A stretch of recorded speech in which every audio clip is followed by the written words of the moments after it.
I've spent my entire life studying wealth. Not only how it's created, but what wipes it out. And after 94 years, I can tell you one thing with complete certainty. Most people aren't struggling because they don't earn enough. They struggle because they spend on the wrong things. It's that straightforward and that tricky. Because the wrong things don't look wrong in the moment. They look normal. Everyone's buying them. The culture tells you you're supposed to buy them. They may even feel good for a little while. But quietly, year after year, they drain your future. Like termites chewing through the beams of a house. You don't notice what's happening until the damage is already done. Today, I want to walk you through 5 things people purchase without a second thought. 5 things that seem harmless, maybe even essential. But if you want to become rich, truly rich, you need to stop buying them immediately. And I'm not talking about tiny indulgences. I'm talking about serious wealth killers. The kind of choices that can cost you hundreds of thousands, sometimes millions, over the course of your life. So let's begin with the first one, and in my view, the biggest wealth destroyer in modern society: new cars. Now I know what you're thinking. Warren, everyone needs a car. How could that destroy wealth? Let me be clear. It's not cars, it's new cars.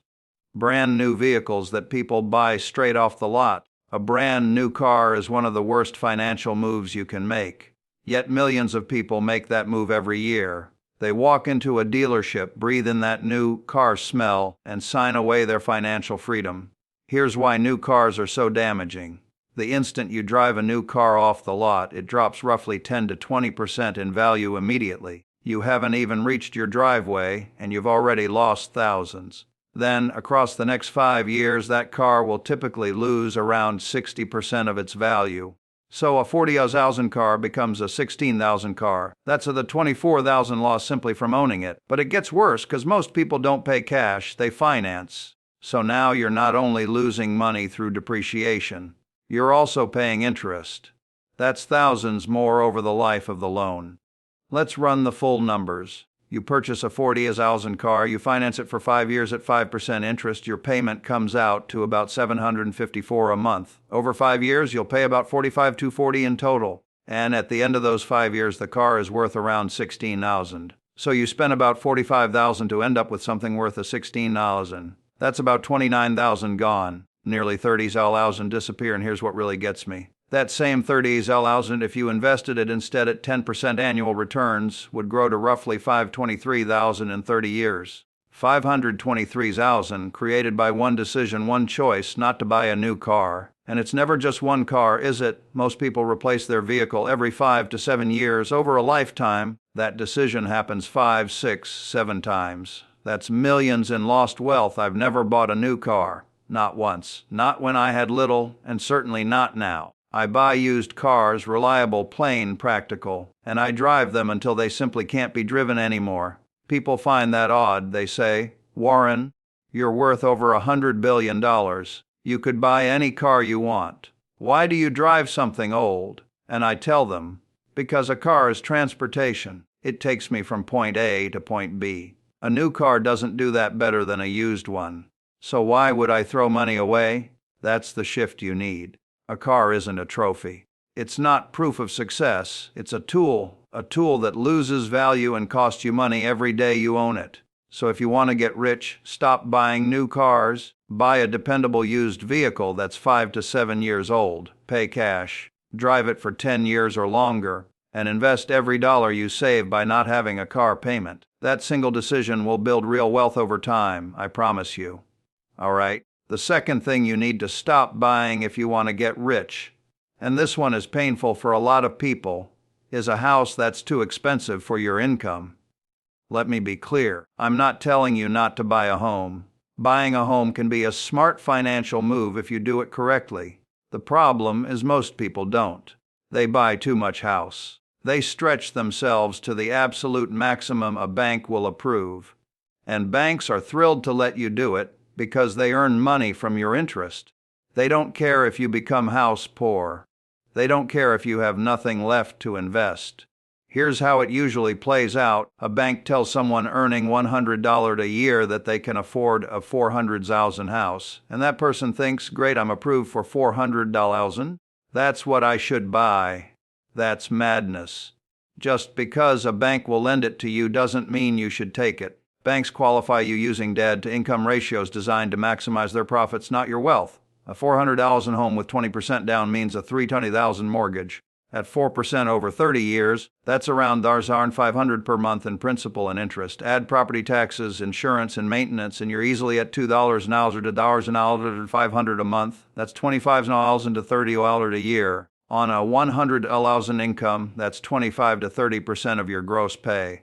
After taxes, it can be 40% or more of your take-home pay on a housing. So what's left for investing, for building wealth?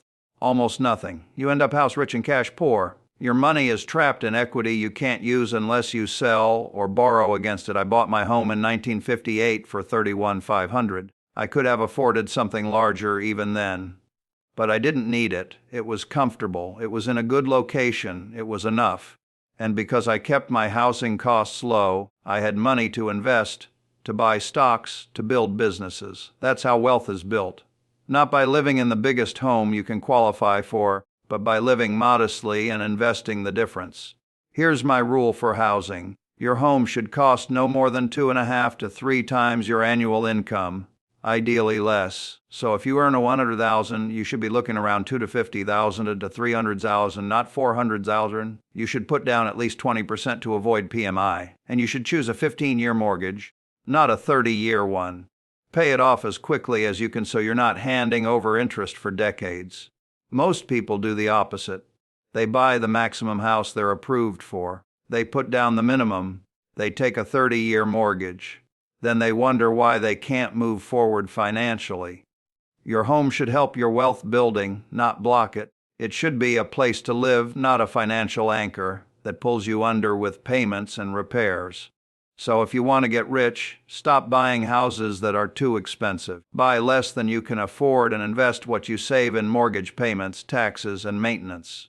Over 30 years, the difference between a modest home and an expensive one can become $1 million or more in investment growth. That's the true price of buying too much house. Now, the third thing you need to stop buying, and this one surprises people, is brand new furniture and home decor. Most people don't treat furniture as a major expense, but it piles up quickly. A new couch is $2,000. A dining set is $3,000. Bedroom furniture is several thousand more. Then come decorations, artwork, rugs, lamps. Before long, you've spent $20,000, even $48,000 furnishing your home. And for what? Furniture is furniture. It has a job. You sit on it, you eat at it, you sleep on it. Brand new furniture doesn't do those things better than gently used furniture. But people buy new because they want their home to look impressive. They want that showroom feel. They want visitors to be impressed.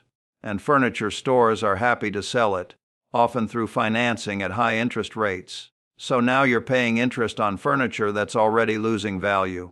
Because furniture depreciates too. Not as fast as cars, but it still drops, especially modern pieces that aren't made to last. Here's what wealthy people do instead. They buy used. They shop estate sales, garage sales, thrift stores, and online marketplaces. They find high-quality items for a fraction of retail. Or they buy new very slowly over many years, starting with the basics, adding only when they can pay cash. They don't furnish an entire home in one weekend using store credit. I've kept some of the same furniture for decades. Some was purchased used. Some was purchased new and simply kept because it still works. I've never understood the need to constantly redecorate or replace furniture just because trends change. Let's look at the numbers. Say you spend $30,000 furnishing a home with new furniture. That's common for a middle-class household today. If instead you furnished it with used furniture for $10,000, and you absolutely can if you're patient and shop wisely, you save $20,000. Invest that $20,000 at 10% for 30 years, and it grows to about $349,000. Nearly $3,000 to $50,000, created simply by buying used instead of new. That isn't pocket change. That's real wealth. That's freedom. All because you were willing to use furniture that someone else owned first. Most people won't do it. They feel used furniture is beneath them. They want everything new and flawless, and they pay a heavy price for that preference. So if you want to get rich, stop buying new furniture. Buy used. Buy slowly. Buy only what you truly need and invest what you save. Your sofa doesn't care about your net worth, but your investment account does. Now the fourth thing you need to stop buying, and this is a huge one today, is the newest technology and gadgets. You know exactly what I mean. The latest iPhone every year, a new laptop even though your current one works fine, smart home devices, gaming consoles, tablets, smartwatches, wireless earbuds, every new gadget companies convince you is necessary. But here's the truth. You don't need them. Not really, they're wants, not needs. And they're expensive wants that become outdated almost immediately. A new iPhone costs $1,000 or more. Every year there's a new model, and millions rush to buy it even though their current phone still works perfectly. Let's say you upgrade every 2 years instead of every year. That's $500 a year saved. 40 adult years, that's 20,000 saved. But it isn't just 20,000, it's 20,000 invested at 10% for 40 years, which becomes about $979,000. Almost $1 million from not upgrading your phone every year. And phones are only one piece of it. The same idea applies to laptops, tablets, TVs, everything. Technology companies have trained people to believe they must have the newest version. But they don't. I don't own a smartphone. I use a flip phone. It does what I need, it makes calls. That's it. People think I'm ancient. They say I'm out of touch. But my flip phone costs almost nothing. It doesn't need upgrades. It doesn't distract me. It doesn't drain money through apps and subscriptions. It's simply a tool doing its job. Now, I'm not saying you must switch to a flip phone. I understand smartphones are useful for most people. But you don't need the newest one. You can keep a phone for 4 or 5 years instead of 2. You can buy last year's model at a discount. You can take care of your devices so they last. The same goes for computers. A laptop a few years old can still handle nearly everything you need. You don't need the newest processor unless you're doing specialized work that truly requires it. Most people upgrade not because they must, but because they want to. They want new features. They want to feel current. Advertising convinces them older technology is worthless. Wealthy people don't fall for that. They use technology until it breaks or becomes genuinely obsolete. They don't chase gadgets. They treat technology as a tool, not a status symbol. So if you want to get rich, stop buying the latest technology. Use what you have until it truly needs replacing. Buy refurbished or previous generation models. Resist the urge to upgrade simply because something new came out. Every dollar you don't spend on gadgets is a dollar that can compound into wealth. And over a lifetime, those dollars become enormous. Technology is supposed to make life easier and more productive.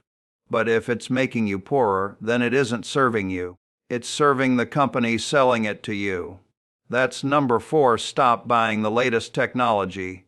It's one of the biggest wealth destroyers in the modern world. Now the 5th and final thing you need to stop buying if you want to get rich, and this one will be controversial, is luxury experiences you can't afford. I'm talking about expensive vacations, first-class flights, 5-star hotels, designer restaurants, VIP concert tickets, luxury cruises. Every experience people justify by saying, "You only live once."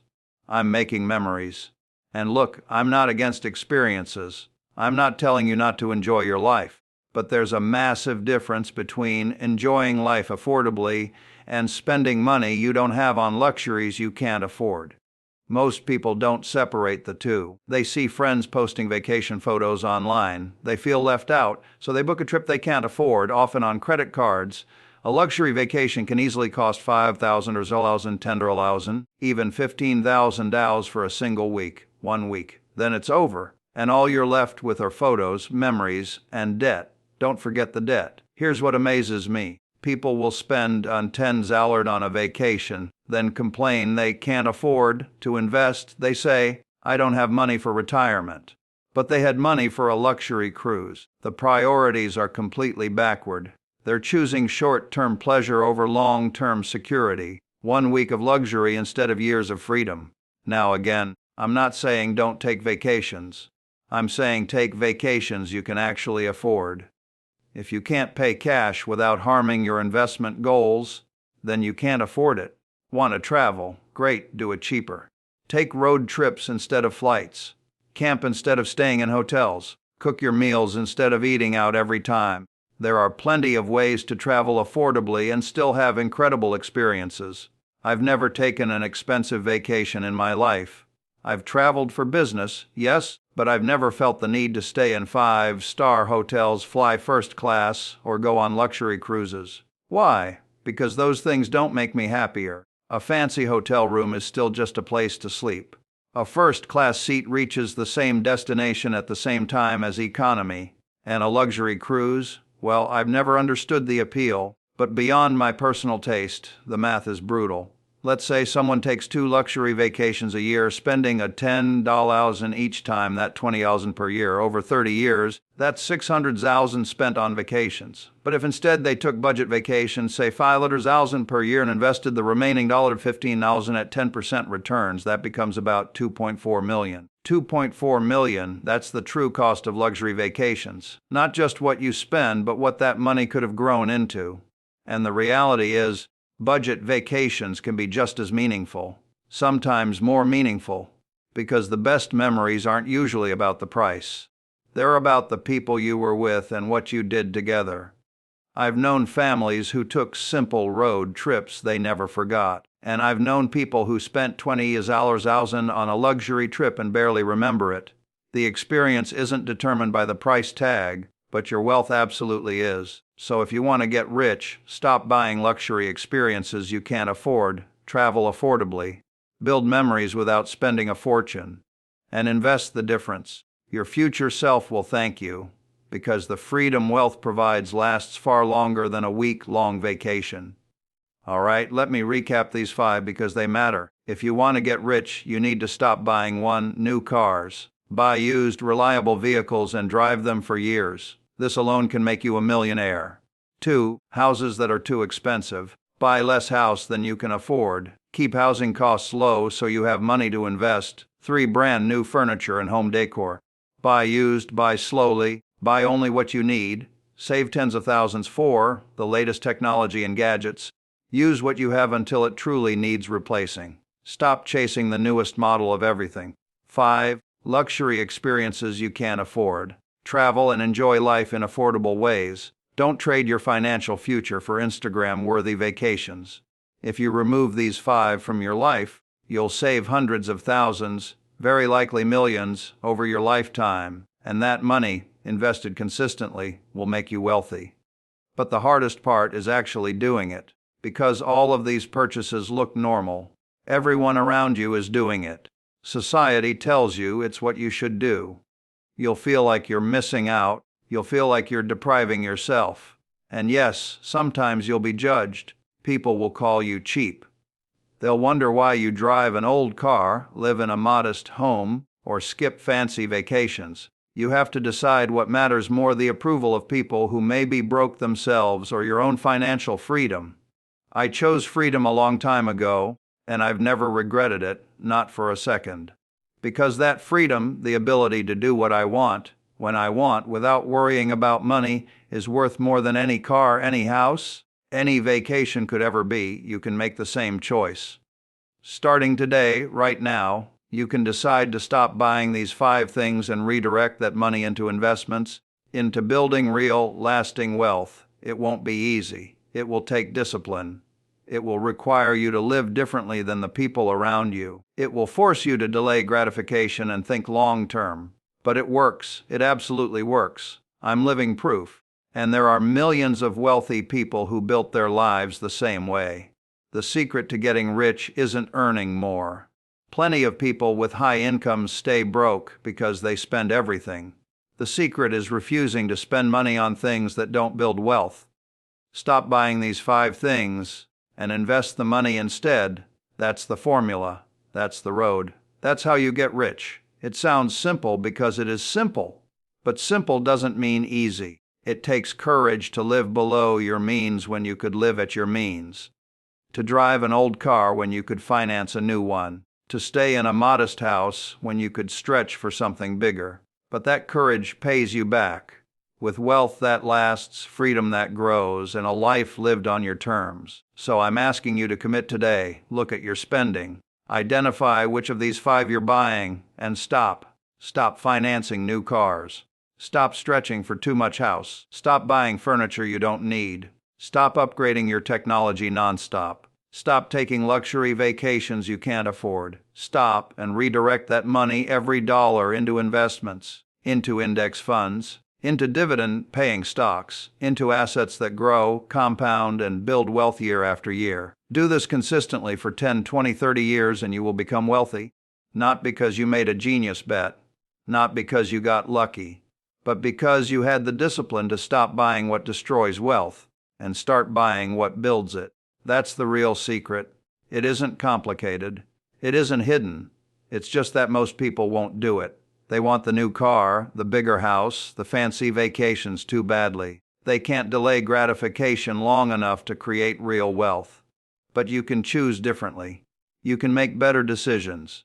You can be the person who drives an old car and lives in a modest house, but has millions in the bank.